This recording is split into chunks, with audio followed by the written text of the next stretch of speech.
The gate is moving.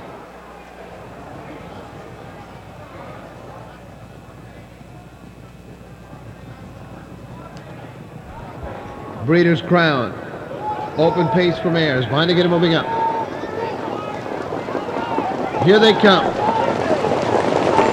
And they're off. Western Azure for the lead. Quickly from between horses, there goes Keep Your Pans Off. And Keep Your Pans Off for Pierce to the front by a length and a half. JAYS Table a second. From between horses, that's Dragon So. Western Azure on the outside. Then it's another 2 to Cammy Whitestocking in fifth. 2 to Oohs and Ahs. Also from between horses, 1 If by Pan. Then it's Miss Kitty Hanover with Jules Joe Duane and the trailer Shania. Quarter 26 and 4. Down the back stretch they go, and Western Azure in a bid for the lead will clear over Dragon So. With Keep Your Pans Off in third. Another 2 back. JAYS Table fourth. Then 2 to Cammy Whitestocking fifth. Along the inside it's Oohs and Ahs. Then 1 If by Pan. Jules Joe Duane. Miss Kitty Hanover. Shania, the trailer, about 15 lengths from the lead. Half 54 and 3. Onto the far turn, and Dragon So and Parker in front now by 2. Western Azure second. The outside, here comes JAYS Table and Campbell. Cammy Whitestocking in the contention fourth. Keep Your Pans Off fifth.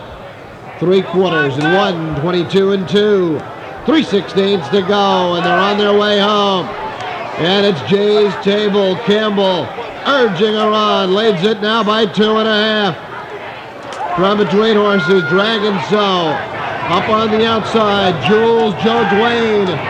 It's all JAYS Table and John Campbell in front in 1:49 and 3. World record time. Winner's circle. Fastest female pacer ever. JAYS Table.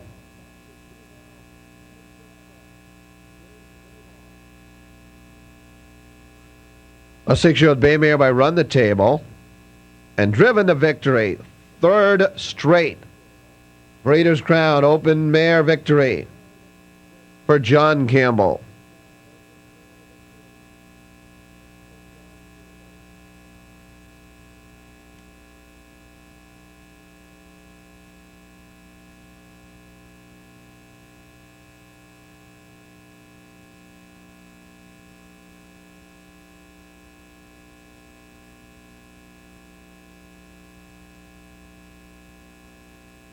You can see going in front of the teletimer is JAYS Table. Out of the Bill Robinson stable, trained by Nat Vardy.